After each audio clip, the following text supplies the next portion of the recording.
ಕದನ ವಿರಾಮ ಒಪ್ಪಂದದಂತೆ ಇಸ್ರೇಲ್ ಬಿಡುಗಡೆಗೊಳಿಸಿದ 90 ಮಂದಿಯಲ್ಲಿ ದಾನಿಯಾ ಹನಾತ್ ಕೂಡ ಒಬ್ಬರು. 2023 ನವೆಂಬರ್ನಲ್ಲಿ ದಾನಿಯಾರನ್ನು ಇಸ್ರೇಲ್ ಸೇನೆ ಬಂಧಿಸಿತ್ತು. ದಿನಗಳ ನಂತರ ಇವರನ್ನು ಬಿಡುಗಡೆಗೊಳಿಸಲಾಯಿತು. ಆದರೆ ಕಳೆದ ಆಗಸ್ಟ್ನಲ್ಲಿ ಮನೆಯ ಬಾಗಿಲು ಮುರಿದು ಒಳ ಪ್ರವೇಶಿಸಿದ ಇಸ್ರೇಲ್ ಯೋಧರು ಮನೆಯೊಳಗೆ ನುಗ್ಗಿ ಬಂದೂಕು ತೋರಿಸಿ ದಾನಿಯಾರನ್ನು ಮತ್ತೊಮ್ಮೆ ಬಂಧಿಸಿದ್ದರು.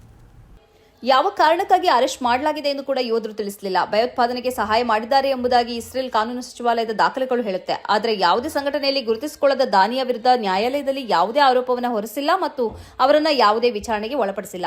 ಇದು ಓರ್ವ ದಾನಿಯರ ಕಥೆಯಲ್ಲ. 15 ತಿಂಗಳ ಕಾಲ ನಡೆದ ಇಸ್ರೇಲ್ ದಾಳಿಯ ವೇಳೆ ಸುಮಾರು 10,000ದಷ್ಟು ಫೆಲಸ್ತೀನಿಯರನ್ನು ಬಂಧಿಸಲಾಗಿದೆ.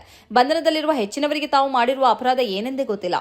ವಿಚಾರಣೆಯನ್ನು ನಡೆಸದೆ ಮತ್ತು ದೋಷಾರೋಪ ಪಟ್ಟಿಯನ್ನು ಸಲ್ಲಿಸದೆ ವರ್ಷಗಳ ಕಾಲ ಜೈಲಿನಲ್ಲಿ ಕೊಳೆಯಿಸುವ ಈ ತಂತ್ರದ ಬಗ್ಗೆ ಬಂಧಿತ ಹೆತ್ತವರ ಸಮಿತಿಯ ಮುಖ್ಯಸ್ಥರಾದ ಅಂಜದ್ ಅಬು ಅಸಾಬ್ ಹಲವು ಸತ್ಯಗಳನ್ನು ಬಹಿರಂಗಪಡಿಸಿದ್ದಾರೆ. ಹಾಗೆಯೇ ಇಸ್ರೇಲ್ ಜೈಲಿನಲ್ಲಿರುವ ಫೆಲಸ್ತೀನಿ ಬಂದಿಗಳ ಪರಿಸ್ಥಿತಿ ಅತ್ಯಂತ ಕರುಣಾಜನಕವಾಗಿದೆ. ಅವರಿಗೆ ಔಷಧವನ್ನು ನೀಡುತ್ತಿಲ್ಲ, ಆಹಾರವನ್ನು ಸರಿಯಾಗಿ ನೀಡುತ್ತಿಲ್ಲ, ದುರ್ನಾತ ಬೀರುವ ಸೆಲ್ಗಳಲ್ಲಿ ಅವರನ್ನ ಇರಿಸಲಾಗಿದೆ. ಯೋಧರಿಂದ ಚಿತ್ರಹಿಂಸೆಯನ್ನು ಎದುರಿಸುತ್ತಿದ್ದಾರೆ. ಅವರನ್ನ ಬಟ್ಟೆ ಬದಲಾಯಿಸಲು ಬಿಡುತ್ತಿಲ್ಲ, ತಮ್ಮ ಬಂಧುಗಳನ್ನು ಭೇಟಿಯಾಗಲು ಬಿಡುತ್ತಿಲ್ಲ ಎಂದು ಹಲವು ವರ್ಷಗಳಿಂದ ಜೈಲಿನಲ್ಲಿದ್ದು ಅನುಭವವಿರುವ popular front for the liberation of ಫೆಲಸ್ತೀನ್ ಸಂಘಟನೆಯ ನಾಯಕಿ ಖಾಲಿದಾ ಜರಾರ್ ಹೇಳಿದ್ದಾರೆ. ಇತ್ತೀಚೆಗೆ ಬಿಡುಗಡೆಗೊಳಿಸಲಾದವರಲ್ಲಿ ಈ ಕಮ್ಯುನಿಸ್ಟ್ ನಾಯಕಿ ಕೂಡ ಇದ್ದಾರೆ. 62 ವರ್ಷದ ಇವರನ್ನ ಹಲವು ಬಾರಿ ಇಸ್ರೇಲ್ ಬಂಧಿಸಿ ನಿರಂತರ ಪೀಡಿಸಿದೆ.